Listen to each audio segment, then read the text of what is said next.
Ba, ba, ba, ba, ba, ba, ba. Hi, how is everybody doing? Oh, we got the echo thing going on. Let's not have the echo thing going on. Welcome. My name is John Skippy Limcool. This is a live stream event at pluginguru.com. Oh, I'm live and it's telling me about that. So make that go away. Go away. Or not. Just go over here. So welcome. There is so much to cover today. I was trying to decide what to start with because there's that much stuff going on. I think I'm going to give you guys the tour of the NAMM show and my experience with NAMM first. I am so excited with what is going on in Logic Pro X, however, that I keep thinking I'm going to show that first. But let's do the NAMM show. How's everybody doing? It's nice to see Big E is here. Big E, I've got a photo of you from the show to show. Big E, Eric, came to the NAMM show, hung out with the Skipster at the NAMM show. It was a good time. We had a really good time. Let's see here. Let me pause this. I should do a little announcement real quick. Let me do my normal housekeeping over here. So if we go over here, we say here and here, right? Is that where I can say?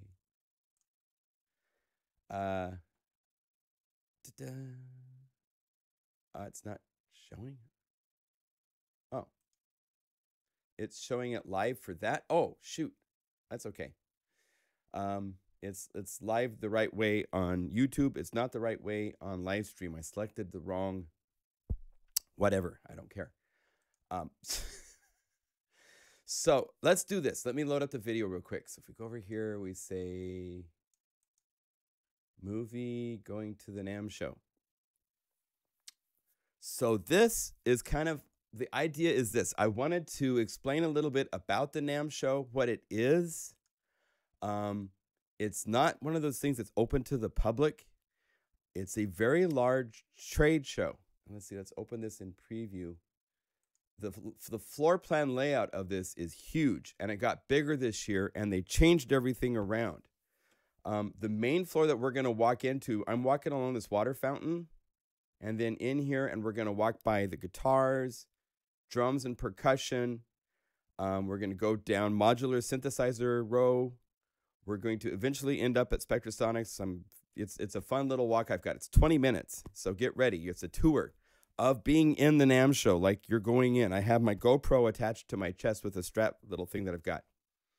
But over here, I wanted to show, this is a whole new area of the show that's not, they opened it up this year. It was closed last year. It's 2 floors, and a lot of the stuff that used to be in the electronics over here got moved over here. So it was kind of weird. The energy was split.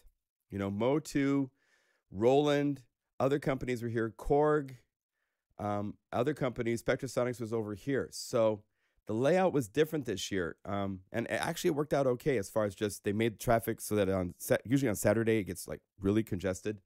This Saturday it wasn't that bad. So I'm going to take you on a tour walking through the show so you can see what it's like. This is a trade show.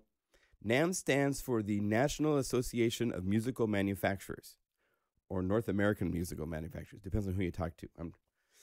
But it's about companies displaying their products, and then music store owners and publicity and all that stuff showing up to see the new products that are coming out between now and summer.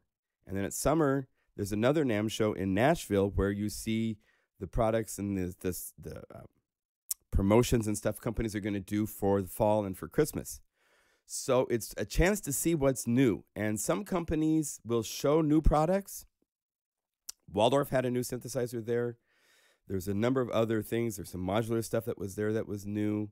Korg had a new synthesizer there. Other companies like Spectrasonics have decided they will never announce anything at a trade show like the NAMM show because they want to make their own noise, make their own news as their own story, because there's like 500 press releases for new products at the NAMM show. So it's pretty insane. Now, the way to get to the NAMM show is either be a member or know someone who's a member that has a ticket they can assign to you. And they changed it this year. Last year, it was 4 tickets I got for my membership. This year, I only got 2 tickets. And then after that, it was $100 a ticket. Was the MPE announcement done at NAMM? Yes, the MPE announcement, just so you guys know, really big deal happened for MIDI.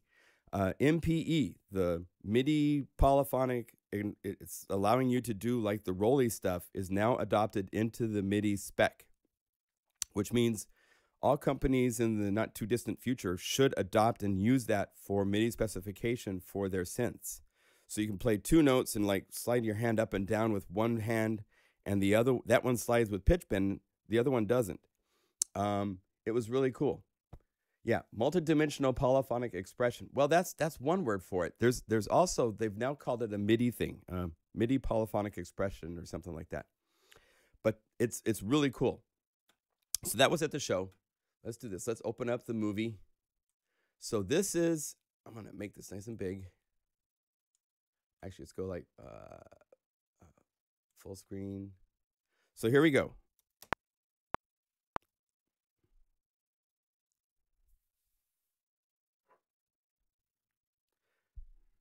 This is outside of the convention. There's this huge hall. We saw Melissa Etheridge. I think Stevie Wonder played there. A whole bunch of other people played there. But this is me going on the show, so you're with me. My girlfriend's with me, Melanie, so you'll see her every now and then.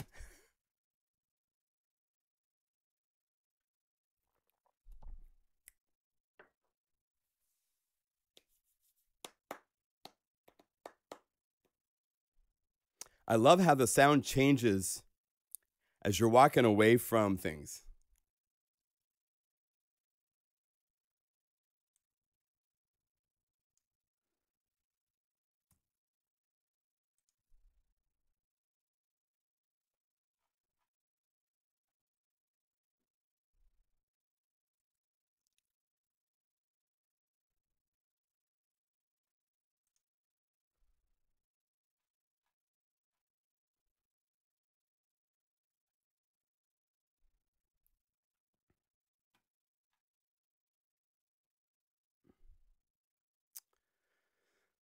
So there's a lot of people there, as you can see.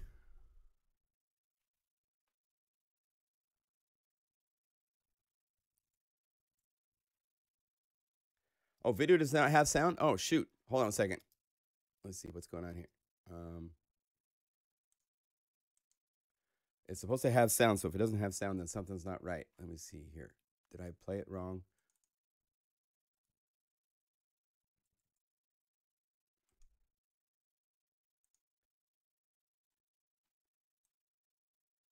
Let's do this. I think I got to drag it over. I'm sorry.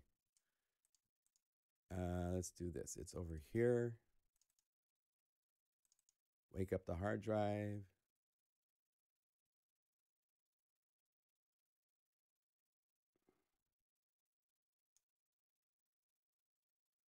Extract the audio track. Yes. That's what we forgot to do. I opened it a different way. I thought it would open up and add the audio track. It did not. Sorry about that. So here, let's try that again. Now you have the audio.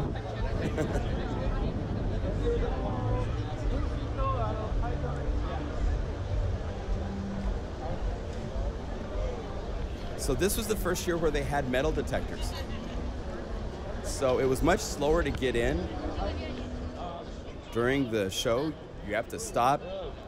They do a check of your bags. They haven't done that in the past. Hi there. And my phone can go in here too.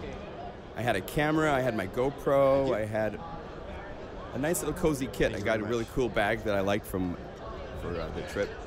So here's an open area where they do talks, motivational talks, idea talks, stuff like that.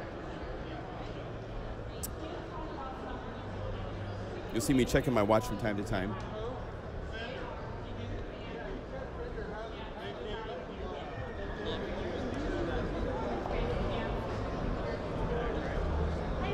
So you're in the NAMM show, and you'll notice there's a lot of people.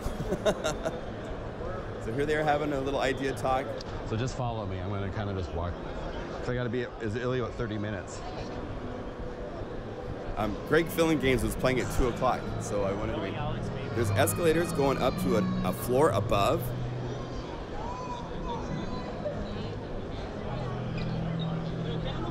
And you will see just about every type of musician you can imagine.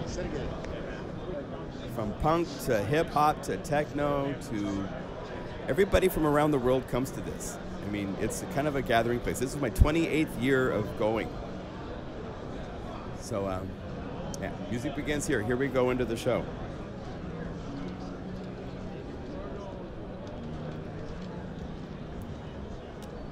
Here we go. And we're in the show.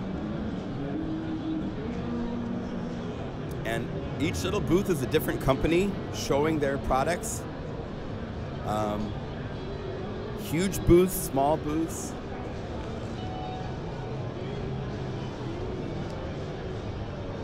Magazine companies are there. You get, if you're early first time goer, you get a bag and you get every magazine you can possibly get. And then after you've done it like 5 years, you never do that again.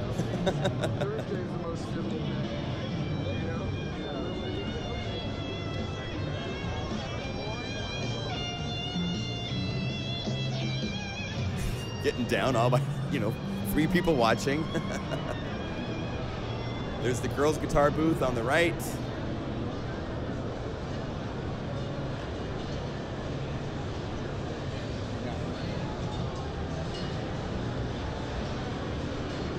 Now we're entering into drums. You're going to hear drums and percussion all of a sudden show up.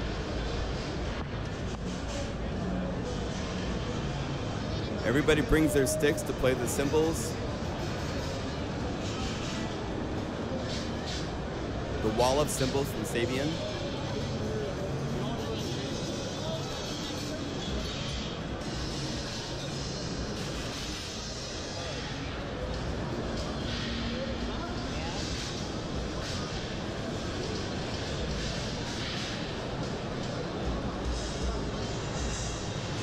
And you see that big line on the left? You'll see why in a second. It's pretty funny.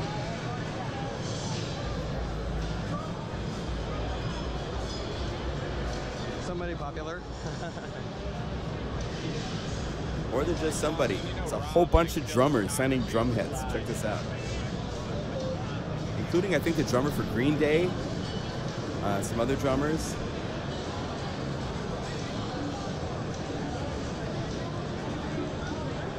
Drummer for the Goo Goo Dolls. Oh, Goo Goo Dolls. That's who it was. Plus others. I mean, you could end up with a drum head with like 10 signatures on it.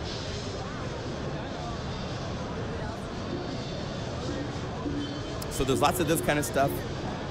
Marshall has heavy metal guys showing up. Then we get to percussion and stuff. Marshall on your right with big guitar amps. Stilton? Yeah.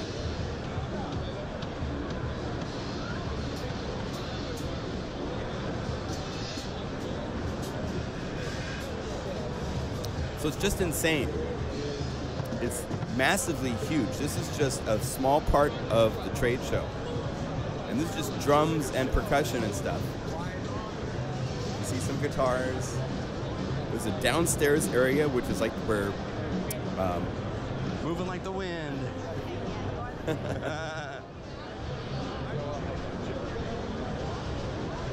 downstairs is where like mandolin and small instrument, wood instruments. There's companies that have like big blocks of wood.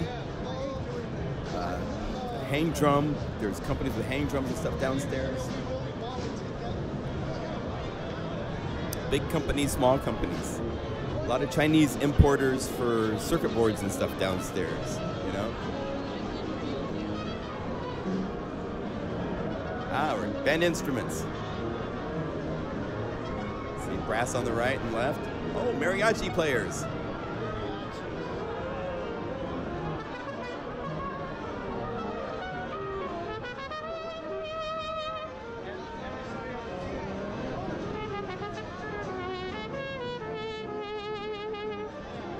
Beautiful.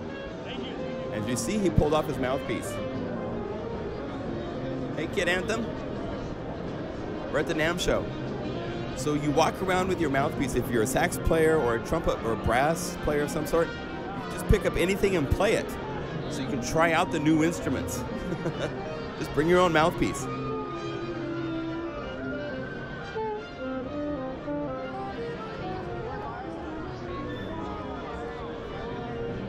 Oh, there's people collisions all the time. This is nothing. Usually, this is a Saturday.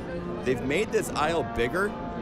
In past years, it would be so thick you couldn't even, like, it was crazy. But they've changed things to make it more safe and better than it used to be. No candy. They have these dishes at all these manufacturers, so I'm looking out for candy.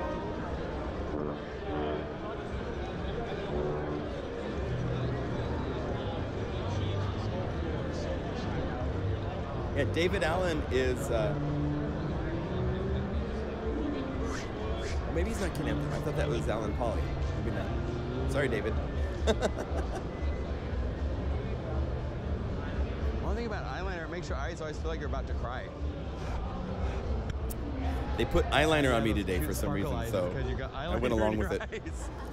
So.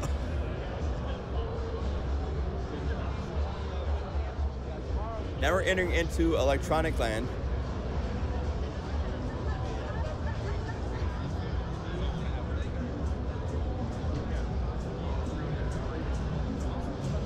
Rack stuff, modular stuff is coming up. Here's one of the rows of modular synths. How are you?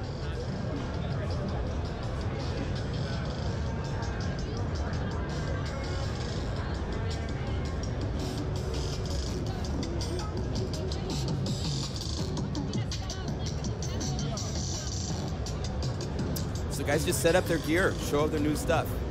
And you can walk up and ask for demos and they'll show you the new things that they've brought. Things are set up. It's not playing. Oh, multi-display. Yeah, it's Verbos. 4MS, which is a Portland-based company. 4MS is a Portland company.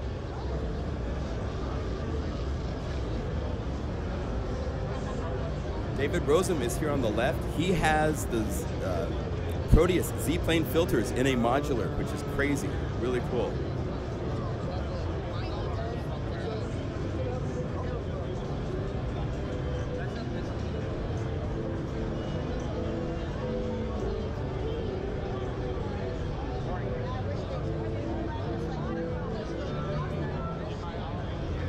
So here comes, oh yeah, this is our Electron. Headphones, all these stations, you can sit down and play the Electric Cat.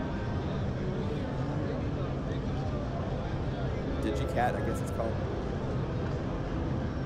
There they are, ready to be played. I got a sticker.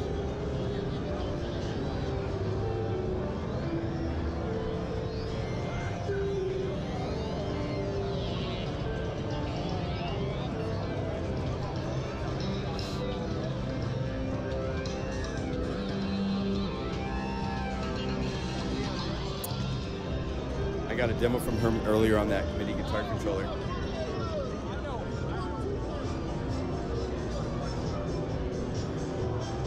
There's smaller companies on the left against the wall, and then the big companies have the big floor displays. This is my buddy Jerry Kowarski. We did the Korg Oasis, Kronos, a lot of synthesizers together. He's now with Casio, but he's been a friend of mine since before I started with Korg. Funny stories with Jerry. Here's the Korg booth. Let's take a look at the Prologue. Had a whole set with headphones over here for people to try. Start with Korg first.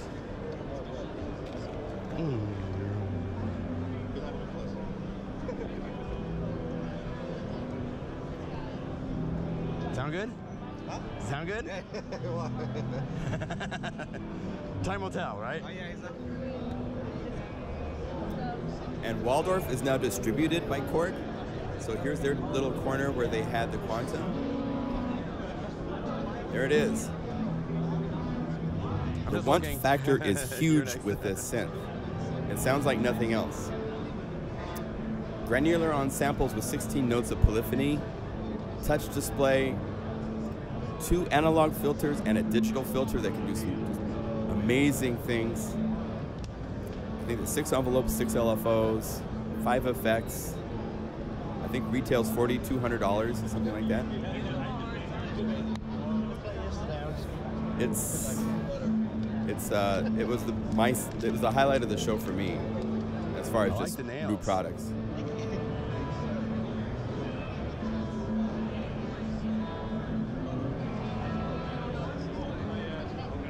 There's the president of Korg, Japan. I was going to fist bump the president of Japan, Korg. Yeah, you should. So here we go. I'm fist bumping the president of Korg, Japan. Kata-san. Boom.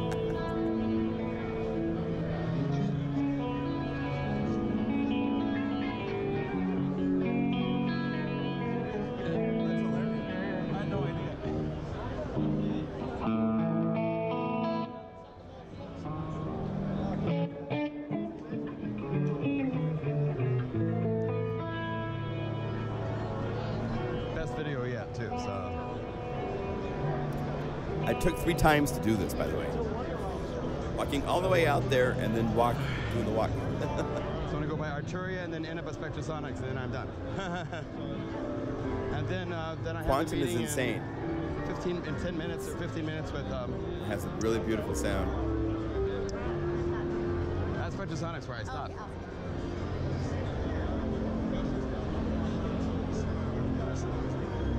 Flock Audio. I think that is correct. Although I think there was an AES show still. I'm not sure of the joining of different shows. Someone asked if AES joined the NAMM show. Oh, I want one of these chairs. These chairs are great. The stop the pain. They support your back so nicely. They're designed to. They have great support. Grab one. Cool place.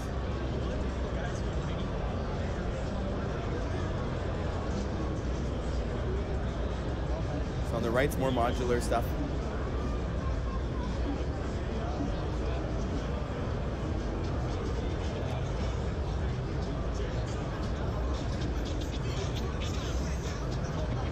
Just everywhere you go, there's music. It's always changing. That's what's so wonderful with the experience. So, hope you guys are getting that. Touching the thing.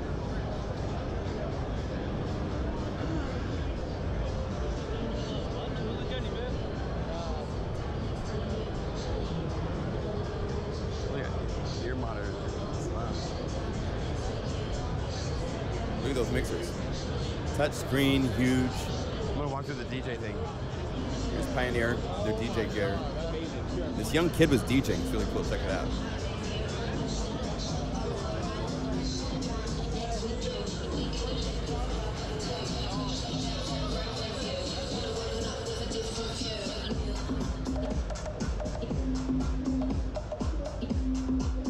They're getting more for DJs to have pads, so you guys can play stuff while you're performing. It's not just playing a CD and standing there. You have pads to trigger things.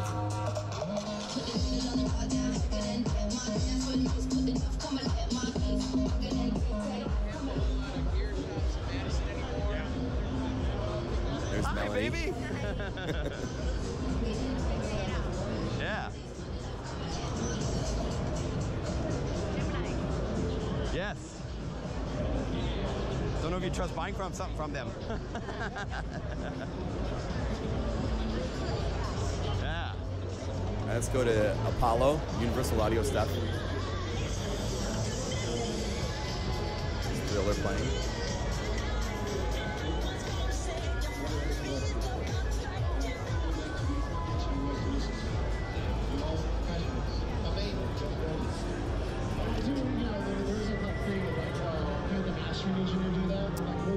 And if you follow the Universal Audio stuff, you know these guys because they do a lot of video support. They were there talking the whole time, showing mix examples. This track out of his amazing playback chain, it's just going to sound that much better than him having to try and crank out what I've given him. So, yeah, Big E says I was there for one day. Impossible to see everything, even though I spent all day trying to. Yeah, it's a 4-day show. It goes Thursday, Friday, Saturday, Sunday. This was on Saturday, so it was the busiest.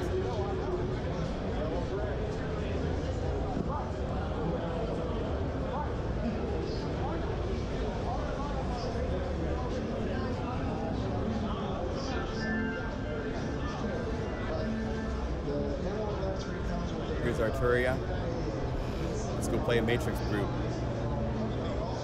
Feels so good. The way they designed this is just incredibly nice. It's funny how the lights flash to video.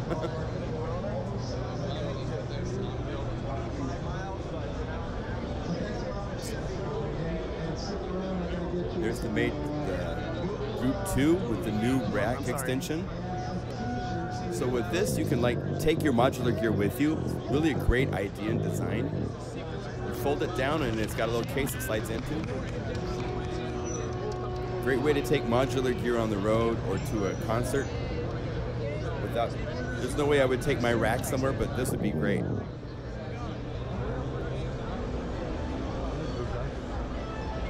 Mark Doty. I'll come back and see you in a minute.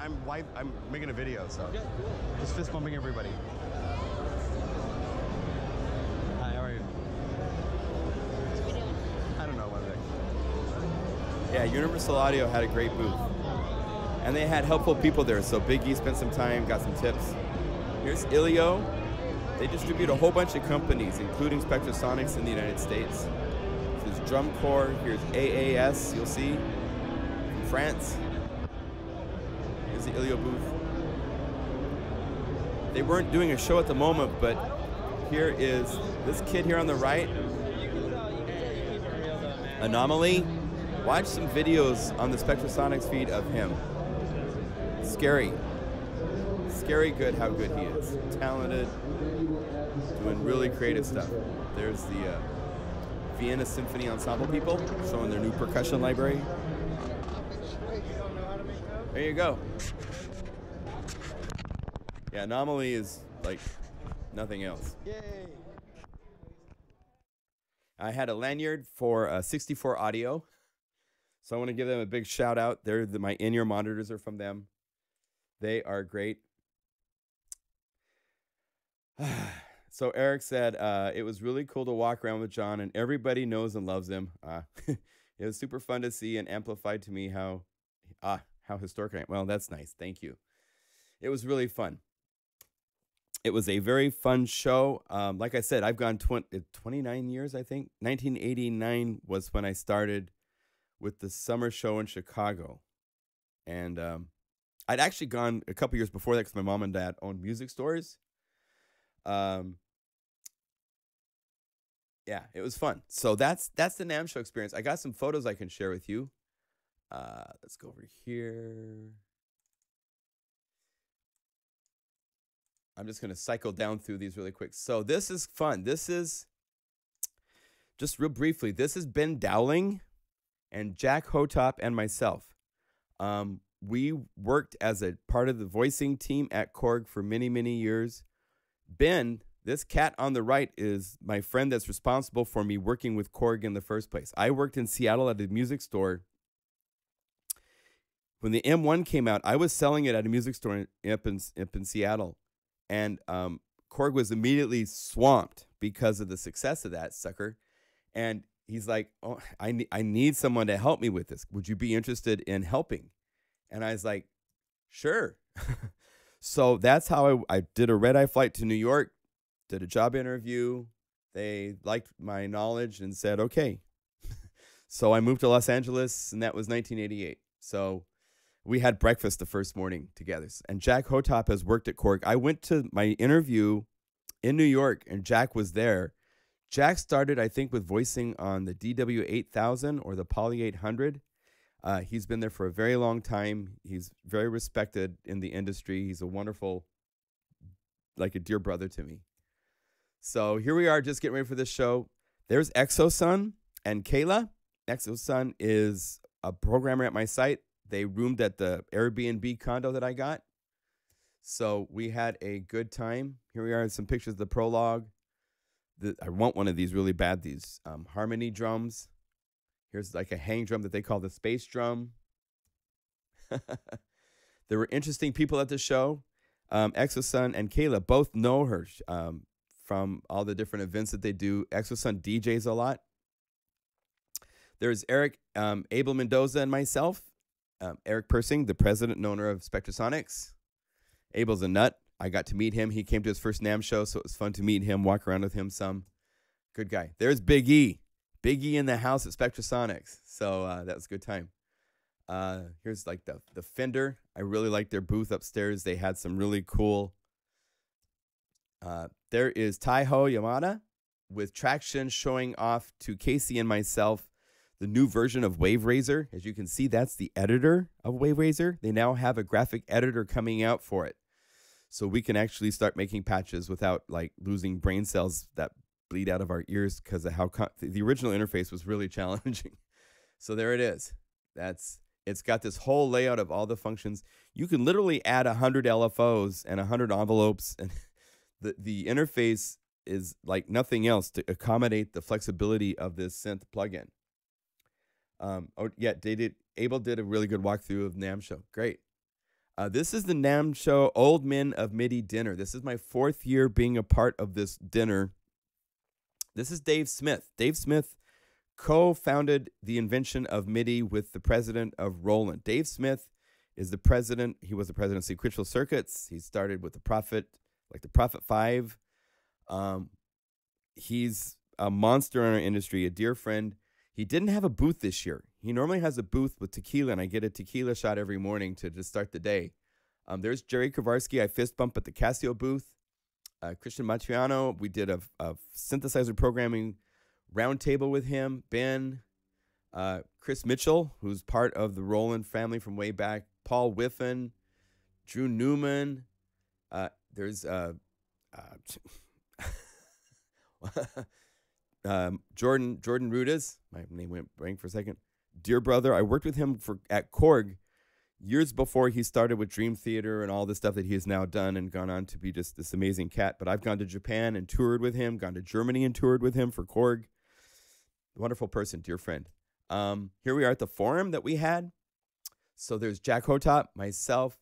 Eduardo Tagliarte is the programmer behind like the best service, big epic sample libraries. Don Lewis is like an icon for the synthesis and the just live performances of crazy stuff he did live.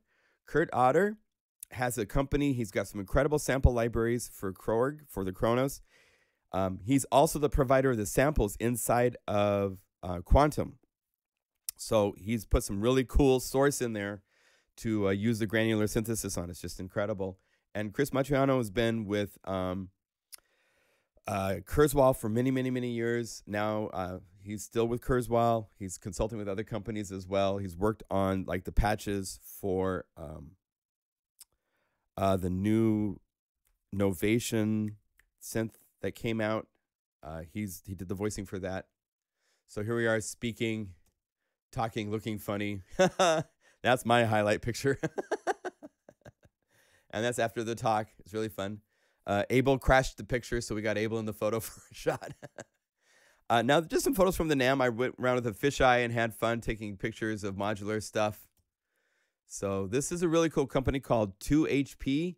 They have both black and they have silver. All of the modules, oscillators, sequencer, it only takes 2 HP in size. So this is like if this was like a normal rack, it would be massively huge. But it's a ton of modules all plugged in to a very small space, which is really cool. Here's Lifeforms. Some cool weapons of mass destruction. This was cool. This was a new MPE keyboard from Keith McMillan.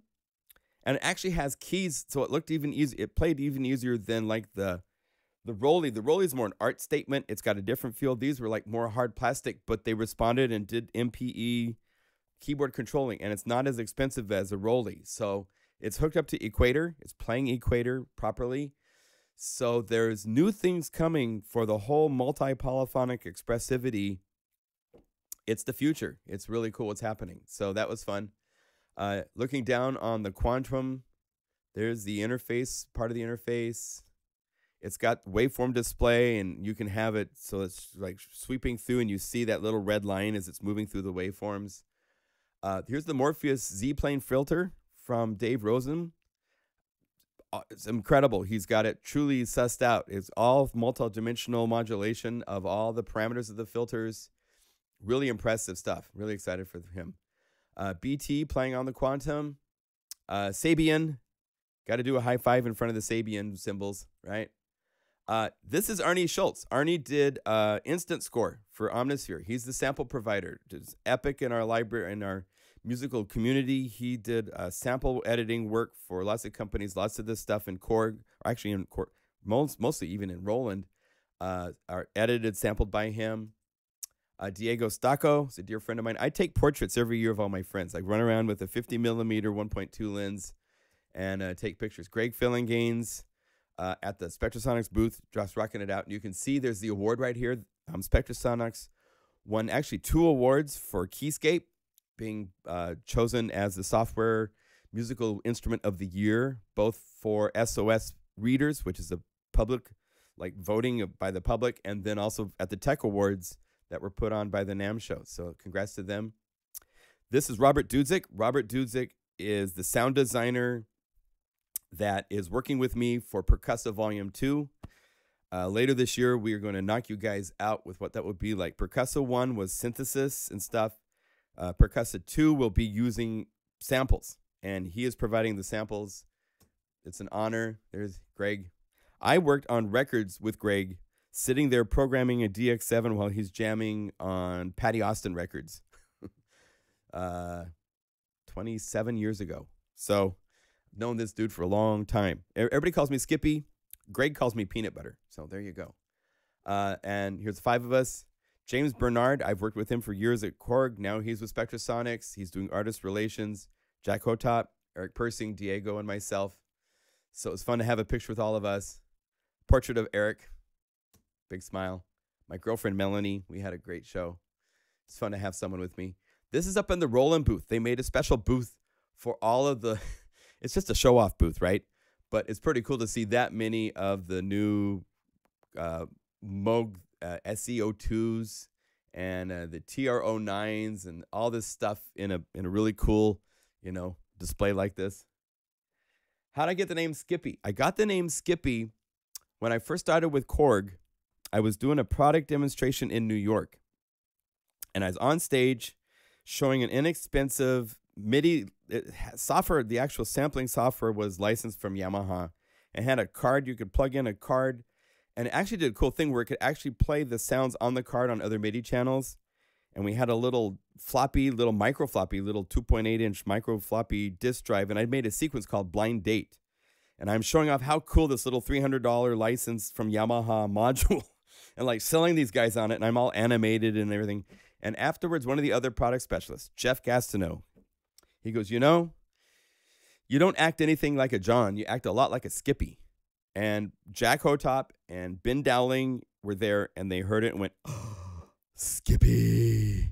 And I hated it. I did not like that name because at the time Family Ties was on, and there was the character that did all the bad, all the bad things happened to him, named Skippy, round glasses, all that stuff. Turns out, while there was Flipper the dolphin in the United States, it turns out in Australia there was a show called Skippy the Bush Kangaroo. And so if you go looking on YouTube, you can find the theme to Skippy the Bush Kangaroo. And so I like that better. And, I didn't like the name. I fought it for a long time. And then I released Skippy's Big Bad Beats, drum loop libraries. And now I like the name. So, yeah, it's been a name with me since the early days with Korg. For over 27 years or so, I've been Skippy. So it's a fun nickname. I'm happy. I'm energetic. I'm a motivator. So I'm Skippy. So there you go. Now this was fun. I think this is the last. Is this one of the last photos? I'll explain this in a minute. So on Sunday, Melanie and myself didn't go to the NAMM show. We did a whole tour. We went through Los Angeles and we went to Percussion Store. We'd heard about a drum circle on the Santa Monica Pier, and we went and bought all these percussion instruments. We had a nice lunch. We got to the pier and they were gone right at sunset. They'd already left. And so we walked the pier, and at the end was an Indian cat playing a sitar. And I bought all 4 of his CDs and asked if I could jam with him. So I jammed with the sitar player with the drum that I bought at the Sam Ash store on Sunset Boulevard. So here I am playing. I'm actually hitting with a maraca that I bought, the drum for added noise. And that was fun. also did some photography afterwards. We went to the Disney Hall. I did some nighttime photography, the red lights through our car lights from cars driving by at the time. So I did some close-ups. I like the Disney Hall downtown is a place that I go photograph every time I'm in LA. I love to go here and see it. They have this building down the road that has this eye in it. So that was really fun to see as well. So we took some pictures there as well. So that was my tour. I have one more thing I can show you. It's really silly if you want to see it. So if we go here and we go back to Logic, and let's see here. If I go up here, I need to delete this movie. Let's go File, Movie, Remove.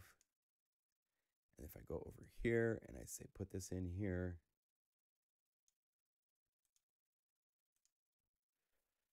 So here is yours truly jamming.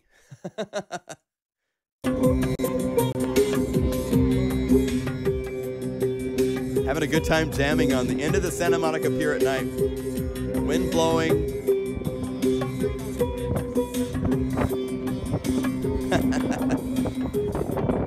But it's a warm wind. It was so warm. I'm in shorts and a short sleeve shirt.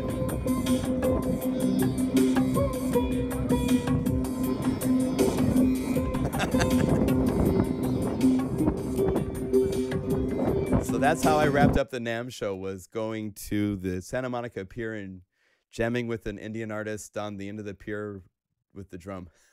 It was really fun. Great time. So yeah, it was out there. It was out there. And here's the drum. Because this is going to be used when we talk about Logic 10.4, which is what we're segueing into very nicely, I might add. Logic 10.4 is an update to Logic Pro X. And it is a substantial update. It is literally like it is a new program. It is mind-blowing what they have done. And most people are talking about all the new effects. And that's totally insignificant compared to something else that's in Logic I want to show you. Totally insignificant. Doesn't mean crap compared to how incredible this is and how big of a game changer for Logic users. I think you can do some similar things like this in Ableton Live.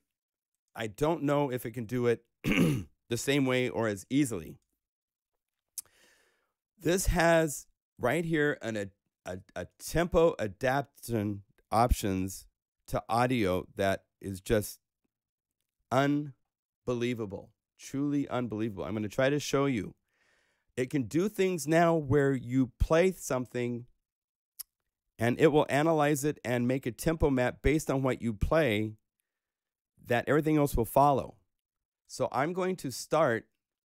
I have a drummer. Let's go over here. Let's get rid of this drummer.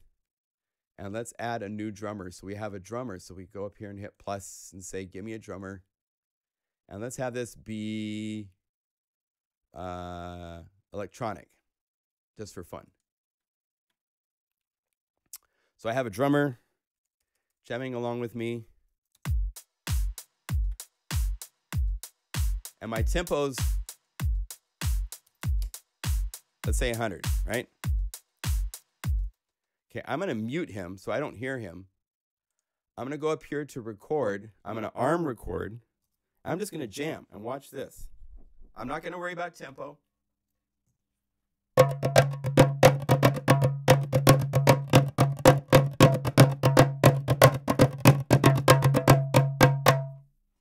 Okay.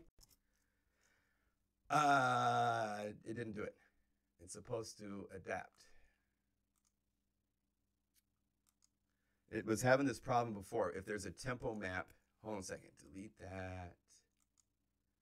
I gotta go up here. When I have brought a movie into this, it shows some different stuff, but let me see here. If I go here and adapt, if I go.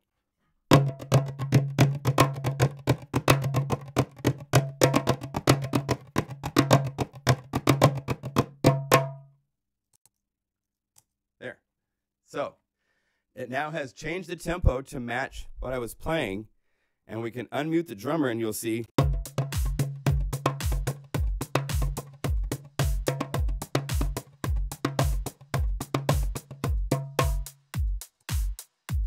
And if I want, I could record something else after that. But that is crazy. The drummer is now following. And if I want, I could say, no, I want to, like, I think if I take this whole thing, and if I speed it up,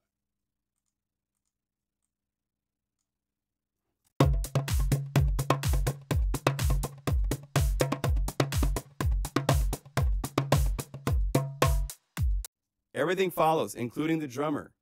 And then it gets more insane because now I'm going to take 140 beat per minute. I'm going to go up here. Instead of adapting, well, let's say adapt. So I'm going to bring over a 140 beat per minute drum loop and just drag it in here. And it will adapt so that it's now 140 beats per minute. And you'll notice everything, my audio, everything follows it. This is huge. Can you believe how huge this is?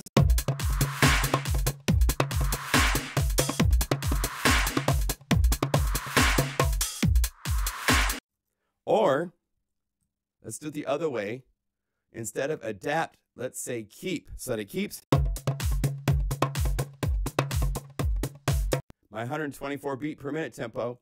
I'm dragging a 140 beat per minute drum loop in. It will force it to change its tempo.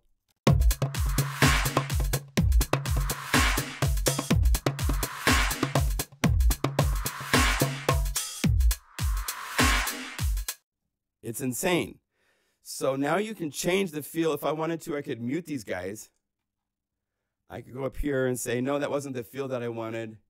I want to have it be something different. I can, like, say adapt, and it will adapt to what I play.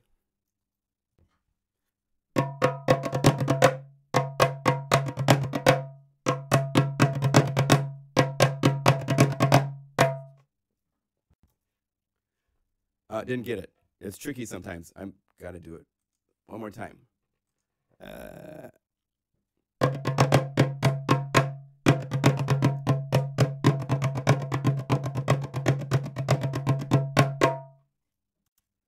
Okay, it got it that time.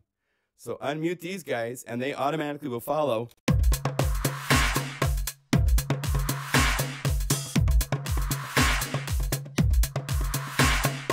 I mean, this is huge. Who cares about all these plugins and all that stuff?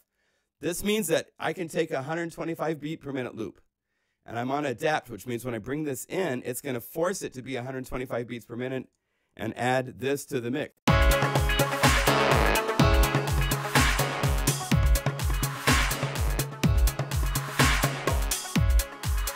So now any audio, anywhere, I know the CPU on my meter might be getting a little insane, but you can take any audio and drag it in, and when you do, it will either adjust the tempo to the new stuff,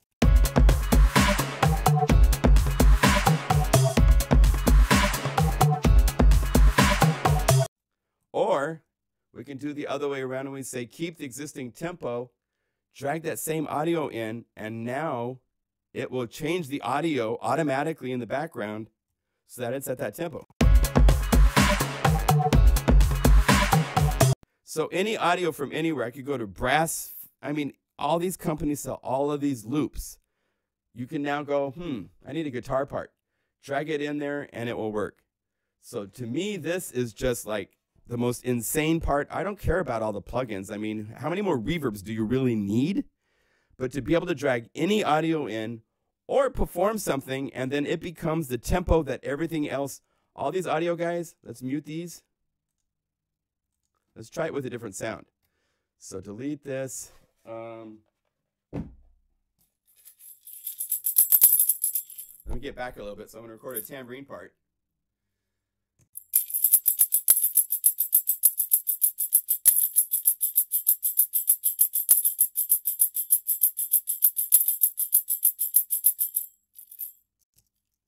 And it took that, just like that.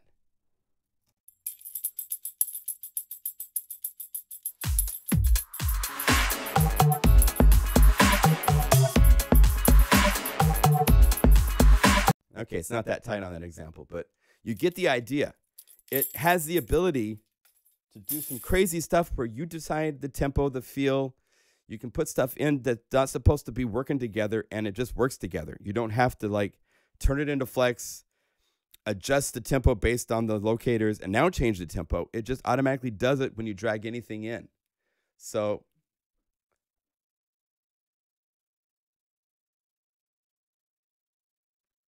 yeah, Ableton can do some things like this, but it needs a little bit of work sometimes, I guess.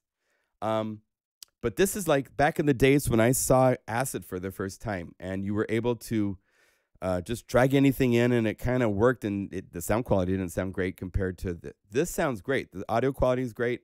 If you want, let's say that we got this bass part. I can go here to the parameters. Let's transpose it up 8.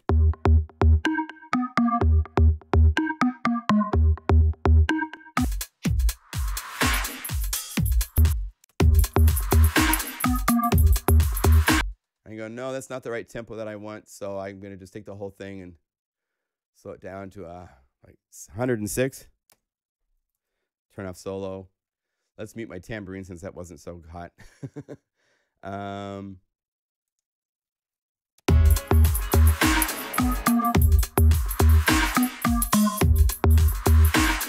It's all following.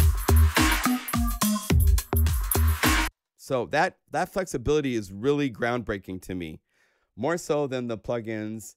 There's no more converting things to Apple loops and then trying to get them to work. It just automatically does it.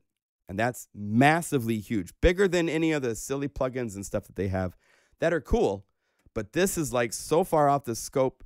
This alone is like it's a new program. So that alone for $2.99 to buy, it's free if you own it. It's like, so a lot of people have been writing about, it does work. I'm in Sierra. I am not in High Sierra. Just so you know, you need to be in Sierra, and Sierra has been very stable. I've had very few problems.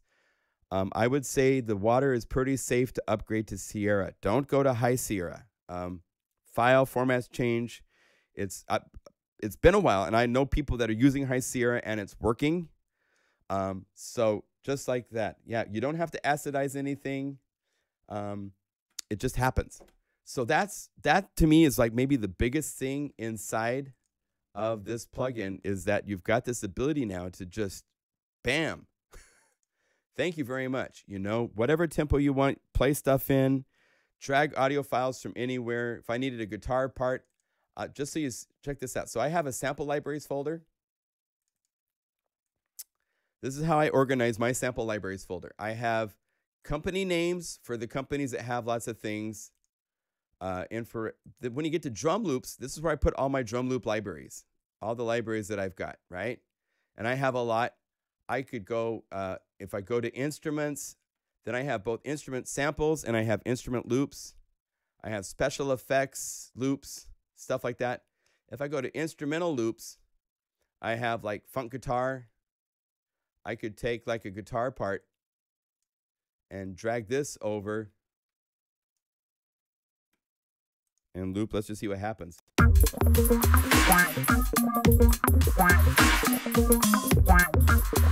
Oh, undo. Let's have it adapt to the tempo of this. So say adapt. Let me make sure it's looping right. Oh, I don't like it when I do that. Force quit. Let me hear it real quick here. Yeah, they're not looped right. They don't have.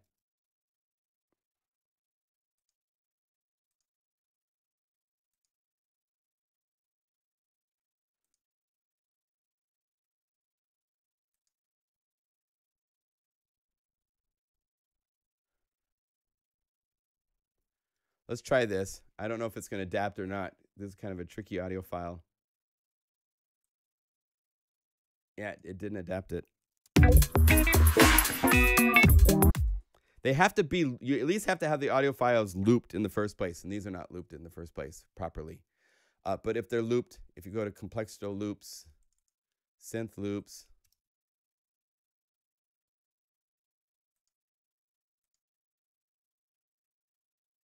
Like if I drag this over, it should work. Yep.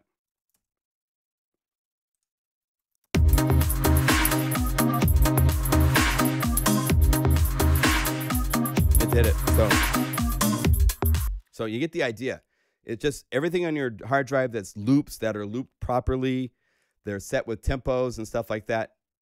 Off you go. Really cool.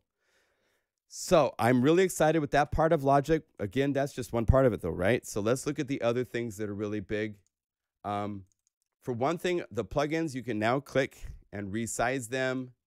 They have a resizing control here, so you can set to a specific amount. This is violins.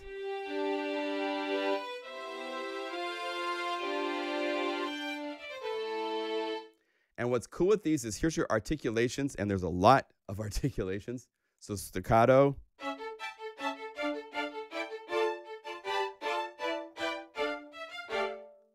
One thing that's nice is normally violins stop. I don't have a keyboard showing you the keyboard, but it stops on F, right? If you hit the little triangle right here, they have an area called extended range, which for finally, contact libraries has driven me nuts for years that you can't do that. And I don't care that it's not perfect down there, but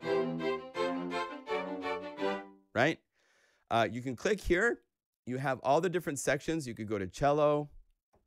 It takes it a minute to load. That's one thing I wish is that they had like a percentage of loading.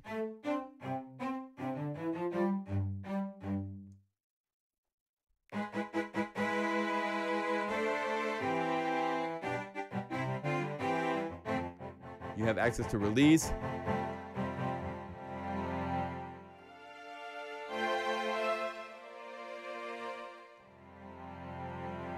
So that's nice. This is free to have a complete library. You have different sections, and the sections, especially with brass. See, you got to wait while it loads.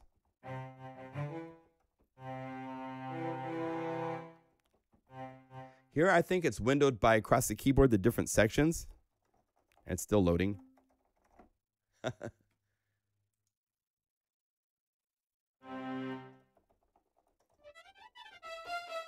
It's got release samples, stuff Contact 5 had 10 years ago.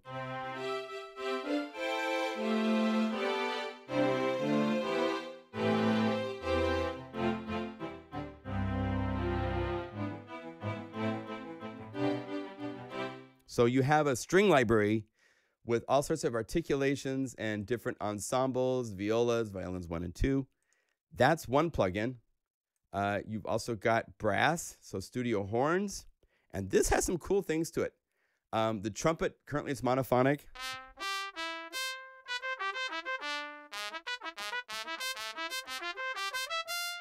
Kind of thin. Trumpet 2. 3, you got trombones.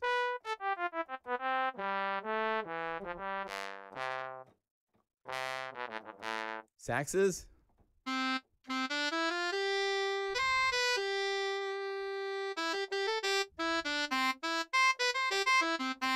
What's really interesting is when you get to these sections, it does a clever thing, whereas the lowest note, I believe, is what determines trumpet. Next note's saxophone. Next note's trombone. So you have, if you play a 3-note chord, you have a section.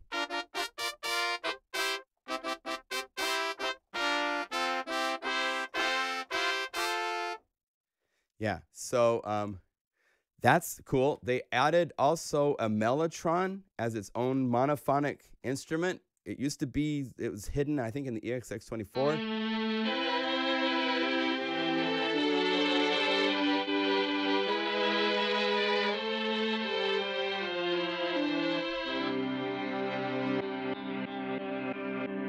Speed down the tape or speed it up.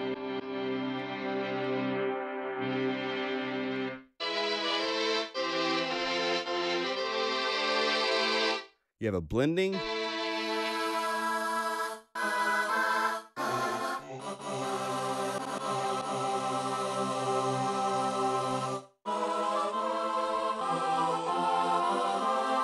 So it's nice. It's an instrument by itself.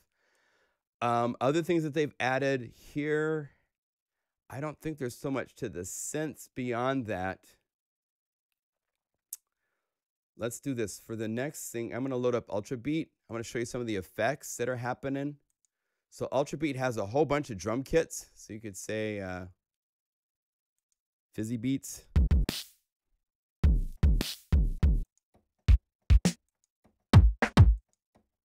That'd be good. So let's do this. Let's get rid of my poor tambourine playing.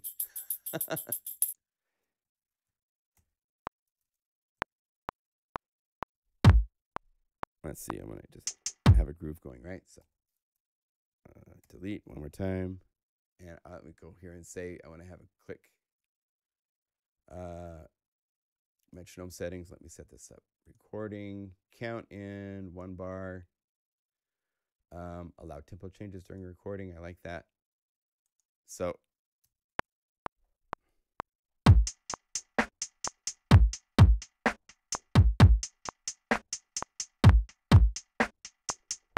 okay, so we got a groove.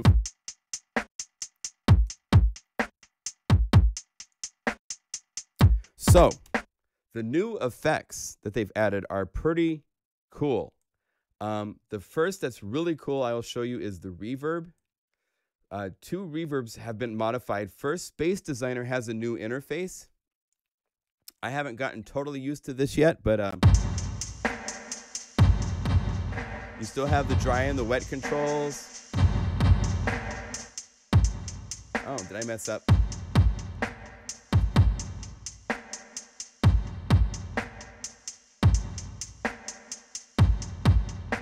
Let's see, what did I do wrong?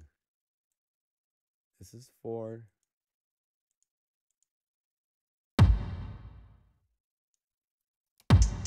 Oh. I think everything else is off. So let's do this. Let's say select all except for this. There. There. You still have all the different presets here.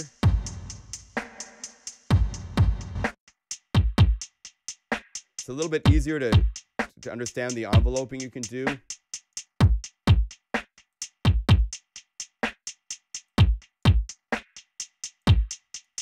So you can shape things. You have the ability to reverse. You have the choice of filter envelopes. So you turn this on.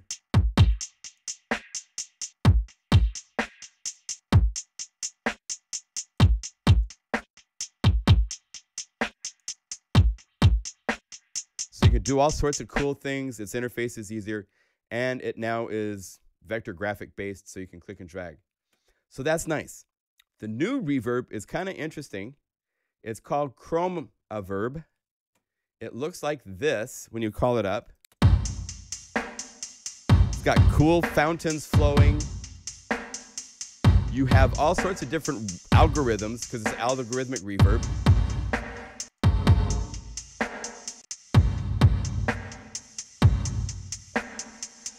You have freeze.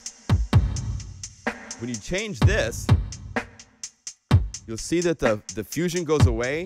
The farther you go,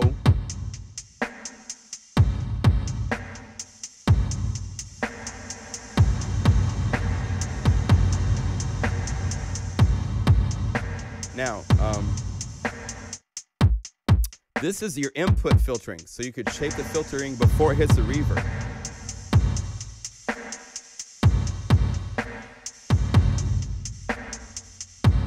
You also have on the details post filtering. So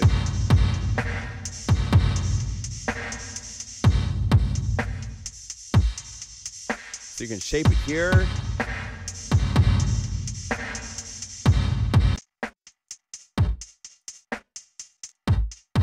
They have different types of ambiances.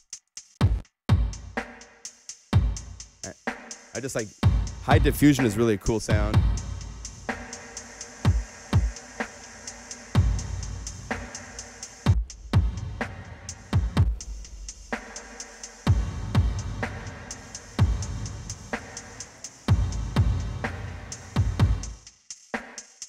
You You can also set it up really cool to timing values. So you can have a pre-delay, say quarter note.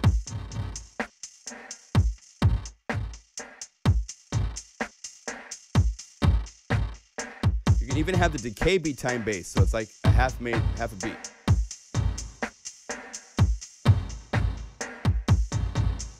So you can do some cool stuff with that with it. It's handy. It does some cool stuff.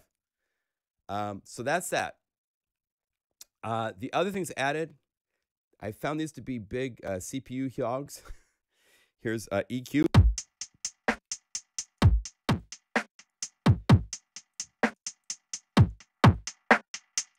This is modeled after kind of the British, kind of the Neve characteristics.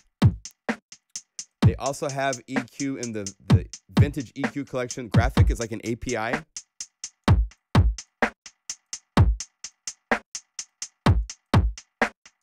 Kind of a stout, it's a thick reverb, or EQ, thick EQ kind of quality to it, which is nice. Finally is the pull tech. And let's make it bigger. Here's your high boost, low boost. It's nice. I was kind of surprised that they didn't keep these being indents. As you can see, it's more flexible. The one from Universal Audio, if you go to Universal Audio to the Pultec, like this, it's just one setting for each of the parameters. So now if we were to compare here's the kind of a bass high frequency boost here. Here's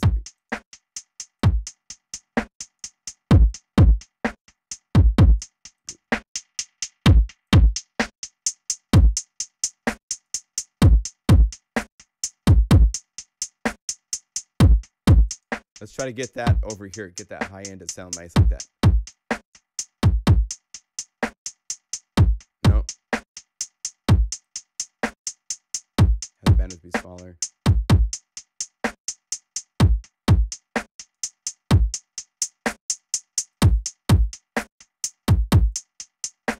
Yeah, I can't get that same just nice detail.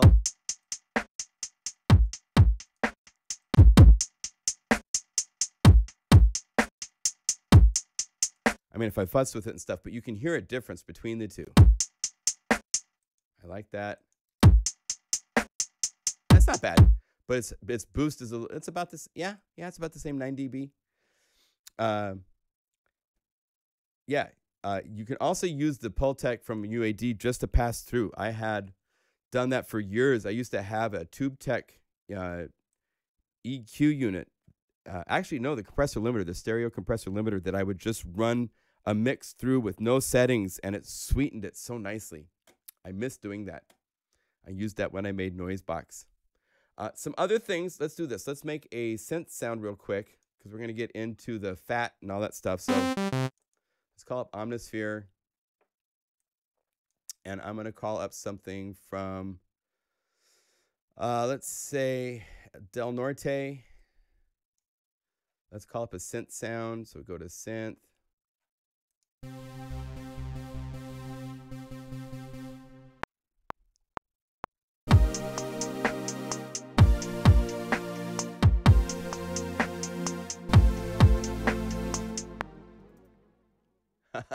Wow, what was that about?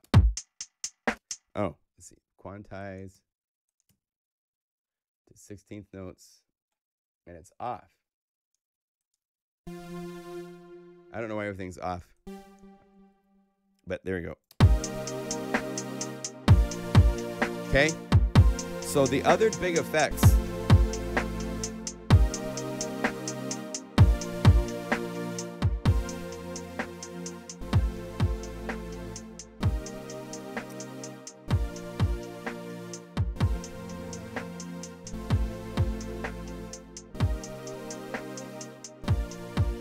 The other big effects would be right here.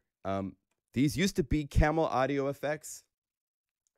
They have been finally put into this multi-effect category. There's two of them. There's fat effects and step effects. So here's this sound. It remembered my plugin size. I was making my little screen capture, so it remembered the size. Here's without this.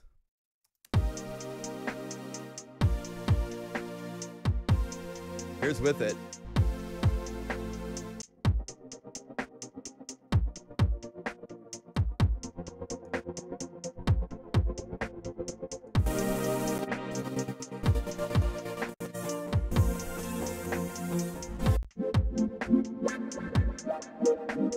All sorts of stuff. It's multi-effects. It's a mod effect, which can do like chorus flanging types of things, a delay, a filter, distortion, reverb, and then master. And then here's your step modulator, and there's one for each of the parameters that you add. I don't know if you can add more than that or not, but you can shift things. There's all sorts of cool things.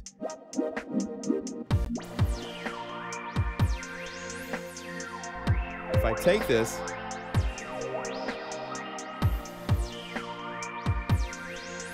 let's put it on the drums.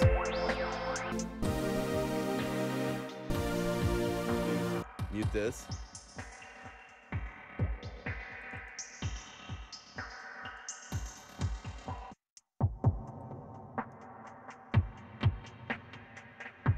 There's all sorts of shapes. You can choose LFO shapes.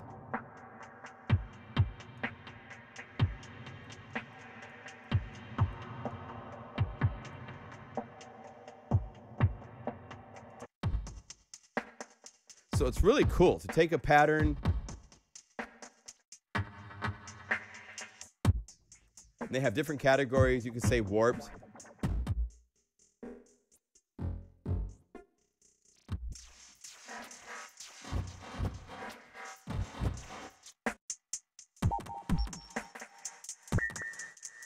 Crazy stuff if you want.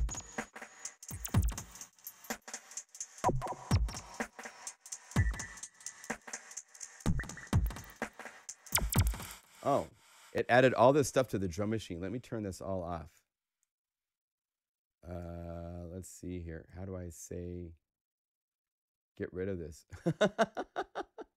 Oh, it's a drummer, I think. I have a drummer. Get rid of that. Now get rid of that stuff, which will help my CPU not look. I don't know why so many of Logic's preset settings are like 7 effects going crazy, right?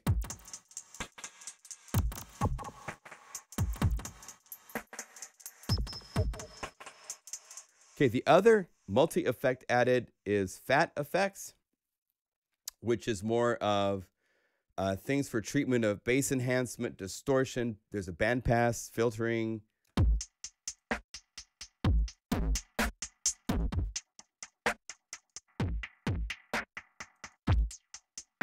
There's an envelope follower, which is cool.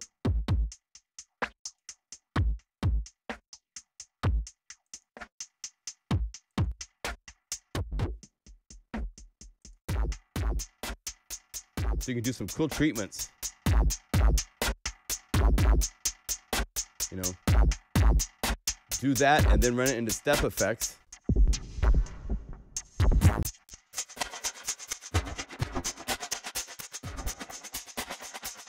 And you've got the ability to warp sounds in pretty cool ways. So there's a lot there, and I haven't covered everything. I think there's more than just what I've shown you. I can't think what else there is. Anybody else want to see anything else?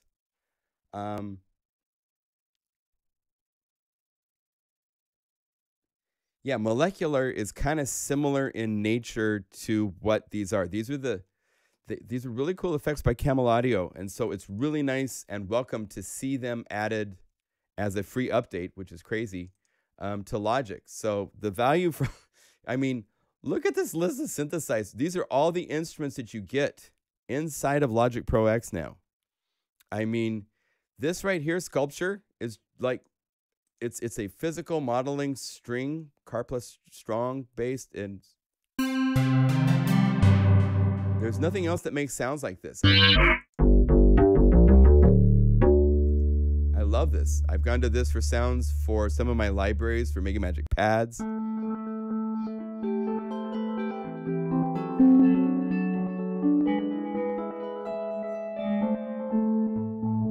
That's just one of the synths. So I'm selling Logic, I guess, because I'm showing all the cool stuff it has. But this right here should be like a $200 synthesizer plugin that you would buy.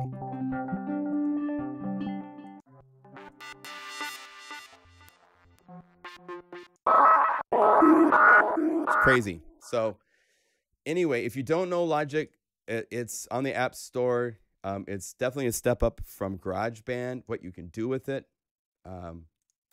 I've used it since it was on the Atari ST computer, so I'm kind of biased to using it, and I'm very comfortable. I do have other sequencers that I'm working on learning, but so yeah, updated version of Camo Fat. All right, so I think we're about to move on to our next category, which is the new library. I'm not going to tell you a lot about it this week. I'm going to tell you a lot about it next week. We're going to look at how it was made, some of the tricks we used, but I want to show you this. So it's kind of off screen, but this idea was brought to me by Jason. Jason Schopfer did Northern Lights, which is a wonderful pad, beautiful sounds for Omnisphere. And he's kind of crazy. And in Canada, they've had a lot of snow and ice, and he's gone out and recorded ice and snow and crumpling and all sorts of things, and then ran them through some really cool effect processing. And he made some really cool sounds, and he sent it to me and said, "What do you think? Could this be a library?" And I was like, wait, a second. Skippy, earlier in the funk guitar, you said it wasn't looped.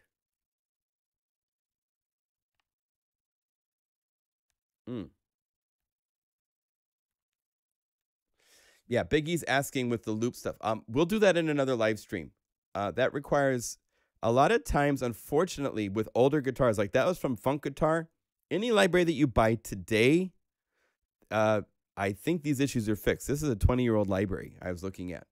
I love Funk Guitar from 0G, but the guitar phrases stop imperfectly. And so you would have to probably re-record them as audio, including the space at the end. But anything you buy new, if I go to my sample folder, and if I was to go to instruments, and actually I have a category that I call combo, which is a lot of these libraries you can buy have both, like a really good example of this would be the like Atlanta Chill. This is a really cool library. Big E turned me onto this actually a while ago. But if you open this, it has loops, and it has it in different categories. So if I said lead guitar, and let's go up here and let's have it so that we say adapt to the tempo of this, so that it plays it at the tempo it's supposed to be at to start with. Let's get rid of these empty loop things here.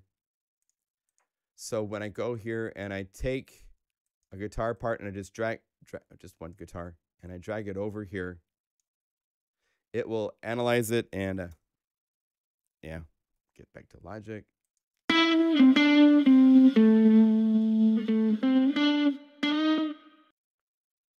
Now that doesn't sound like it's going to be quite right, does it? Because it's not a. So I need to find something that's just a rhythm. Let me listen real quick.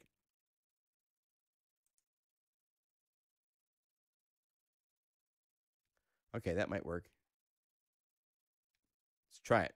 So drag it over here. It says it's 125 beats per minute, but let's see, let's go back earlier. Yeah, it's 90. So loop, turn on loop. If I was to go to another track, say in a different library, let's go, instead of Atlanta Chill, let's get a bass from Progressive Tools 7. Let's say a drum loop. It's 128 beats per minute. So when I drag this in, it's going to change the guitar.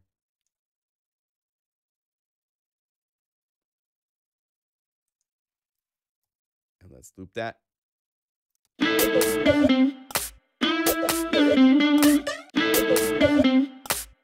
And let's get a drum loop on top of that to see if it really is.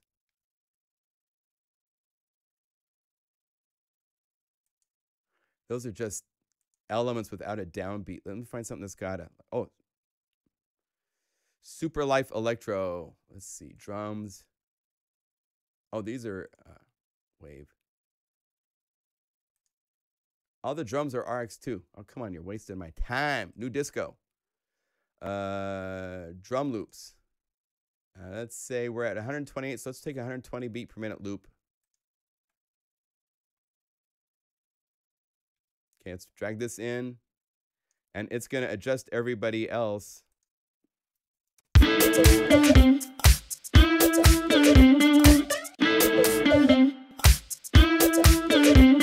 So 3 samples from 3 different libraries. And if I wanted to, I could go over here to see, tempo. And I could say, no, I want it to be, don't crash on me. Let's say 132 beats per minute.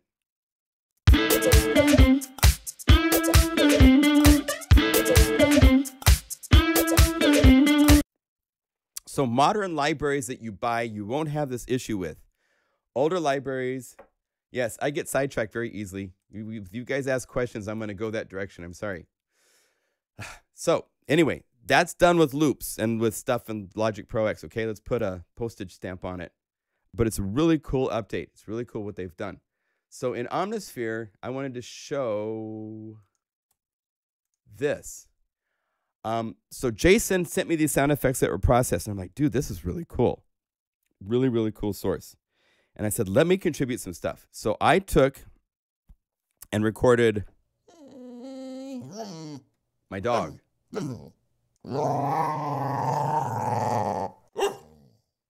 And crinkling of stuff. We had ice, like crazy ice on my car, so I would like break it off and stuff like that. And then what we're doing is we're using creative sound design to take those and turn them into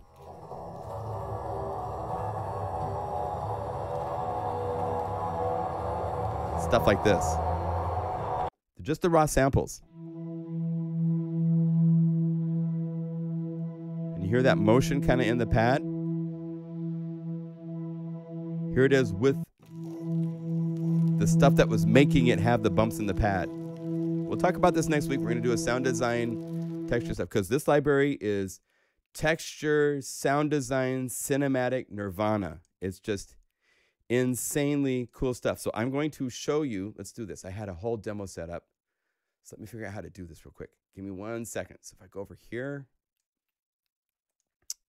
and I re-drag in the NAMM show, believe it or not.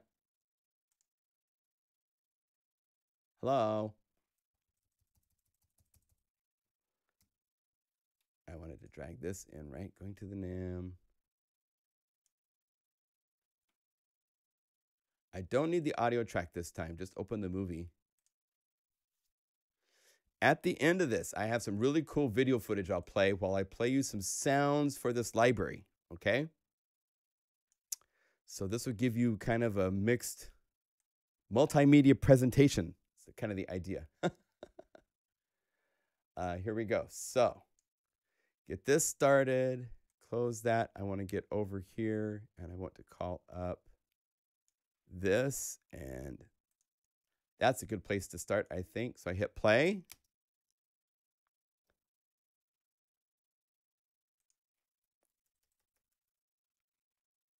And here we go. So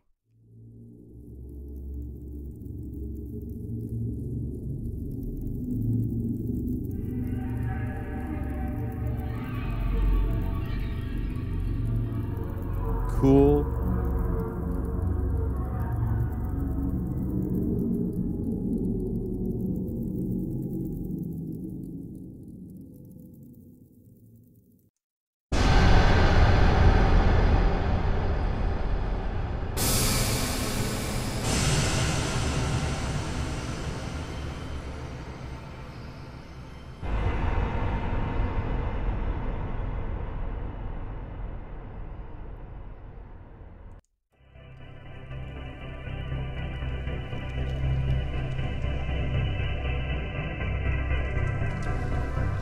One note.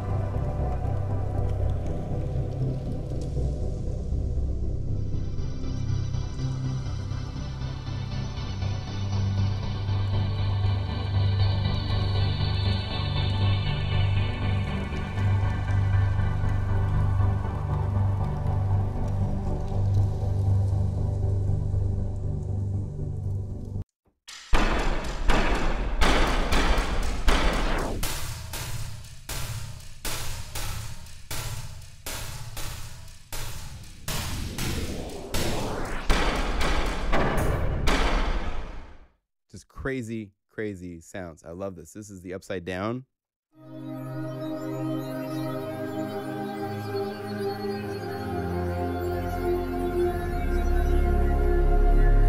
And with a mod wheel.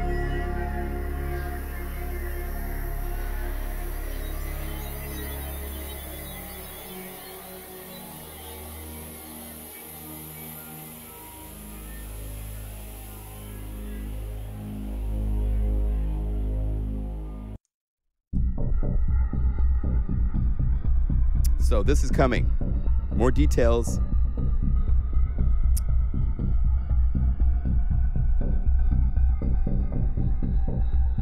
Where's my diaper?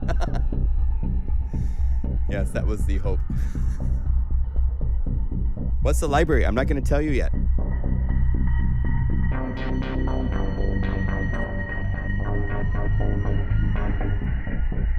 But this is coming soon. I have Airwave, Exosun. Exosun told me he's made some of the scariest sounds he's ever made. I have a team of European Sound Collective working on this. More details about them coming.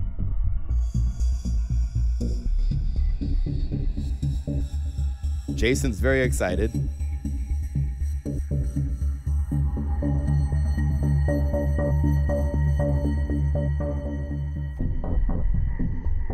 It's like, get out of here. What are you doing? Here's outpost number 5.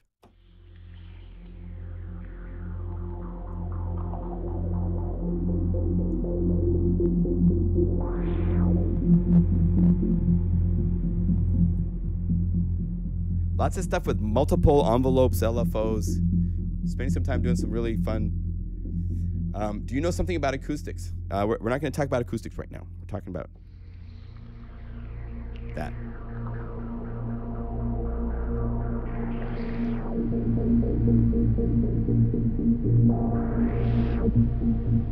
So, fun stuff. More details about how these were made, what this is, when it's coming out, will be revealed next week at next week's live stream. There. I got through my agenda. Are there any questions? The first one from Cosmicators asking if I know anything about acoustics. And I don't know a lot about acoustics, like a room treatment acoustics or your mix acoustics. Can you be more specific with that question? Yes, it's going to get real big. Yes, Bernie, can't wait. Any other questions? Ask away, ask away. We covered a lot today. We went to the NAMM show. We were all over the place. We've gone to some crazy places today. So if you have questions, here's Sticky Alien Love.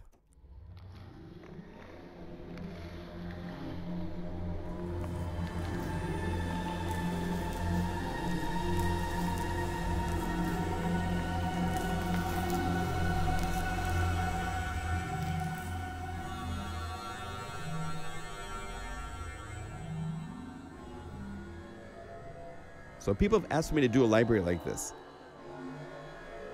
Here it is.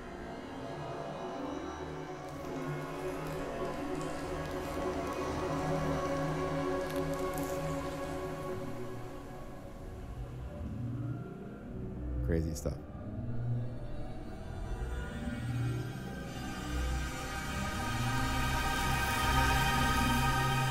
Okay. More presets for Repro 5. Were there any modular systems you could get for under $500? Not that I know of. Have you used the Novation Peak at all, and should I buy one? That Christian Matriano worked on that. He did a lot of the patches for it. It's a really nice sounding synth. I don't know if you should get one or not. I'm just thinking about the Quantum. It was such a different sounding synthesizer that,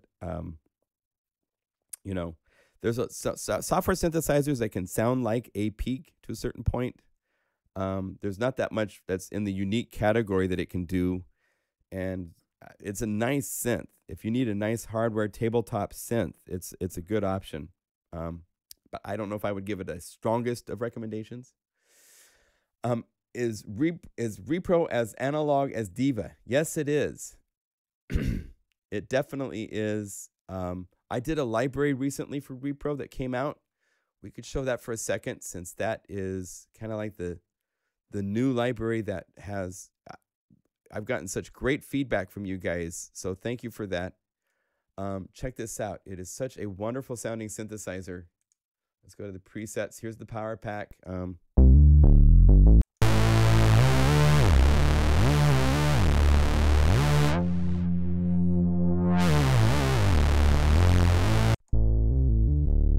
especially love the BPM stuff we could do. We did, and the controls are crazy, so.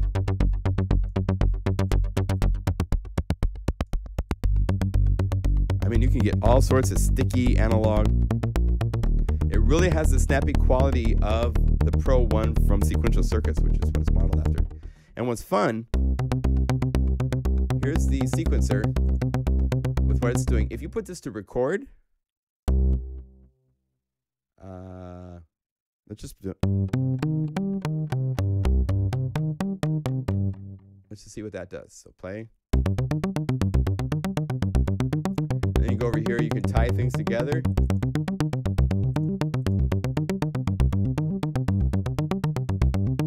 You got velocity control, so you could have these be soft.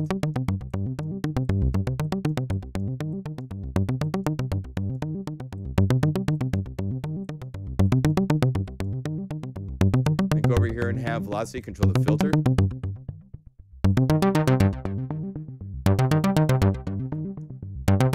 It's really easy. These BPM songs, one note.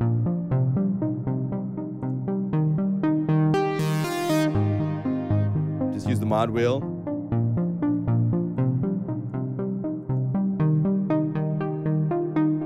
There's a whole bunch of ideas.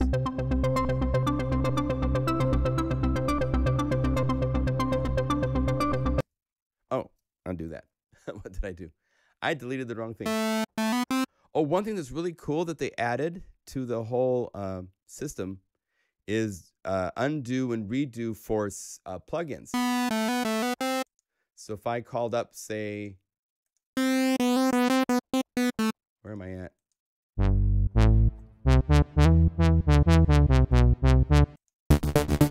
I go undo. Let's see. If I do things to this, can I undo back? Yeah. So if I messed it up, undo to get back. So it has undo built in to the program layer, which is a nice addition. In the past, when you undo it, you couldn't undo things that you did. So now you can try things, then go back in time if you want. Great live stream. Did you move the new Logic library to an external drive? I did.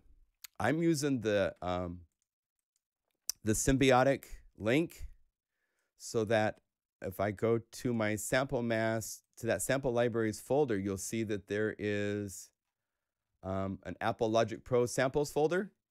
And there's 40, 57, 58, almost 59 gigabytes of samples. All the libraries have been downloaded. They're all residing there. If you go to the applications, I think it's, wait, library applications. Let me make sure I'm at the right place.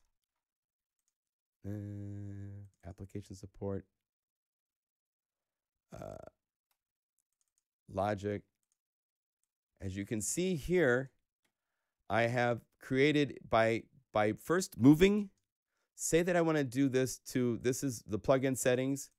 If I want to move this to this folder, it will copy over 173 megabytes of samples. Well, actually it's presets. Then I can right click and say delete the one that's on my hard drive. Go to plugin settings. And if I right click on it, I have an option because of installing the symbolic link that I can make a symbolic link. I can drag that back to my hard drive and then rename it. It has to be renamed exactly how it was, or else it will find things missing and it will go back and delete and re-download. I originally had like alchemy samples and these with the symbolic link at the end of the name, and it re-downloaded the libraries. So if you do it this way, where you copy it, make a link, copy it over to this hard drive, then rename the link. And by doing that, you will be able to, I can get rid of this one from my external hard drive because I just need the one here. And you know it's working because if I double click this, it goes to my hard drive to that. So yes, this is how you can save lots of memory off your hard drive of your computer. So I have all these gigabytes living on an external hard drive.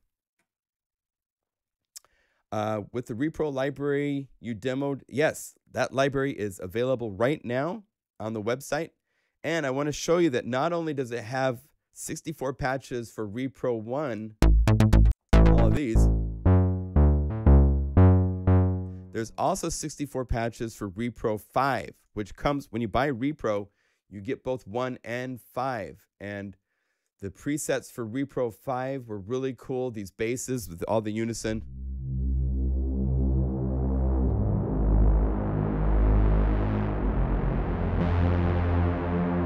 I love this French horns, the horning.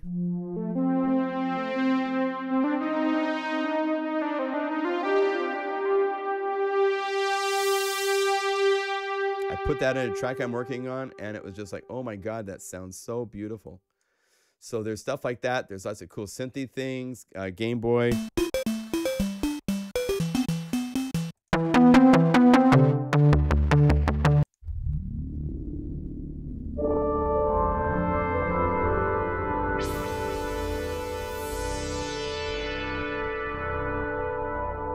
Great library, these ocean signs.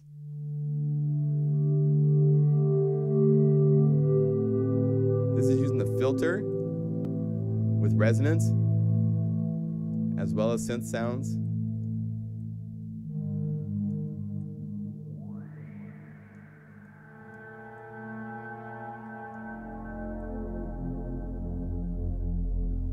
To get that kind of sounds really fun. So the library is out for both repro 1 and 5 as a single download. It comes with patches for both. So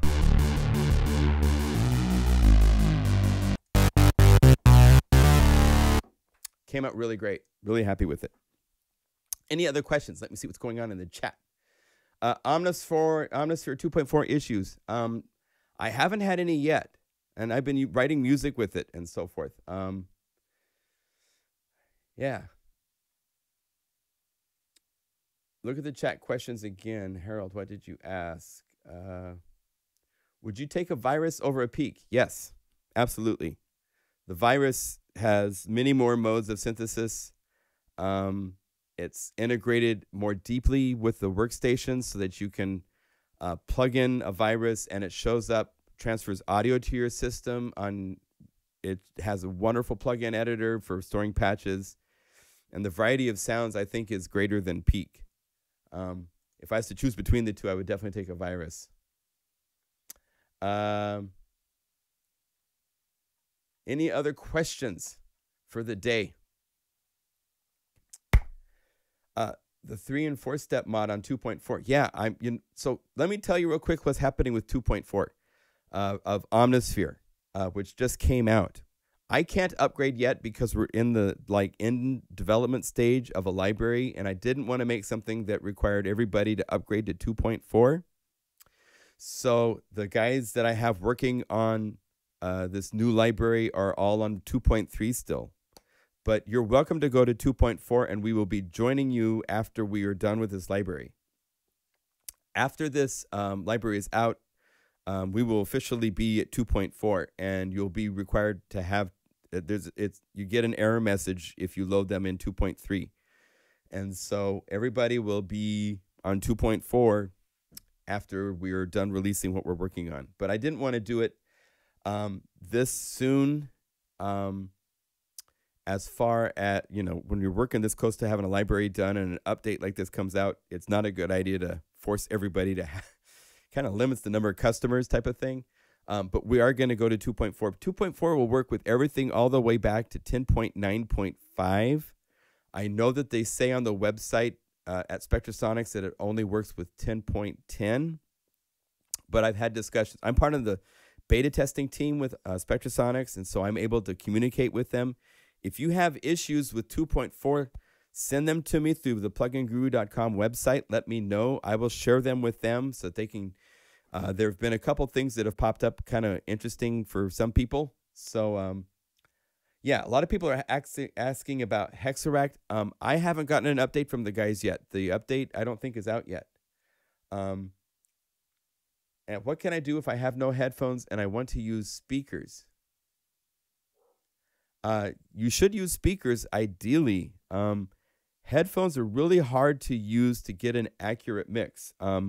These 64 audio, these guys here, these are the first time I have used in-ear monitors or anything on my ears where when I am done working with these, if I play them on my speakers, I'm like 95% of the way there.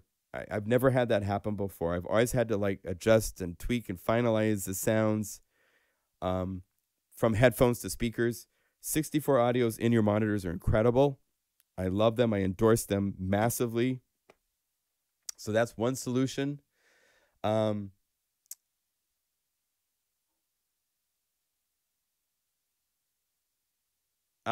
got a nice discussion going on there with Bernie and the Intrinsic Man. It's how it is proofed. Yeah. Okay. So studio size is not that important. Well, here's the thing. So your studio size is going to affect the sound, and then there's treatment you can do to your room to keep it in a nice natural setting so that the goal is you don't want your room to be influencing the sound from your speakers. It's nice to have some natural acoustic thing happening with your speakers in a room because that's how most people hear music, and waveforms travel in a room and so forth. So doing a little bit of acoustic treatment can make a big difference if you're in the room. This is a fairly small room I'm in at my house, but I have a little bit of treatment.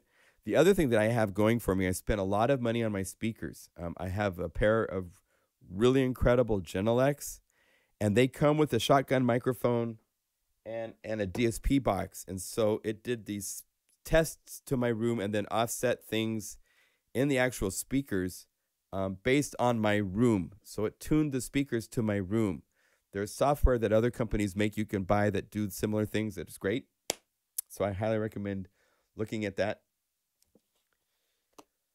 Acoustically, you can't produce or hear bass in a small room. The bigger your studio, the better, is what Gareth is saying. I'd beg to differ with that a little bit. I don't have a very large room here. And these speakers, it's actually just a 6.5-inch Genelecs, but they're very deceptive. They're amazing speakers. They're the model 4203A, I believe. I might have that wrong. But, yeah, using speakers is ideally what you should be using for all music production. In your monitors, you have to be careful. You'll get tricked because the speakers are right there. There's no room happening. Then you play the sound of your music in a room, and also it's muddy and all sorts of things that you didn't hear with the in-ear monitors or the headphones. So if you have good in-ear monitors or headphones, that helps. So,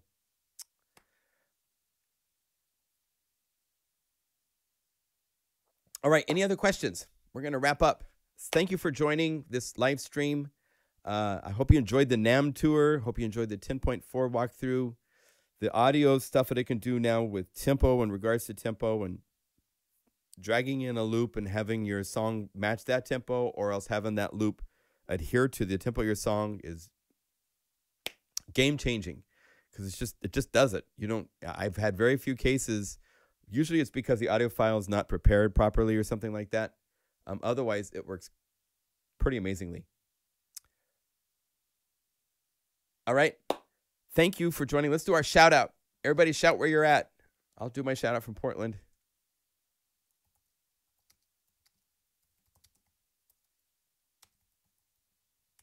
Shout out from Portland. Yo.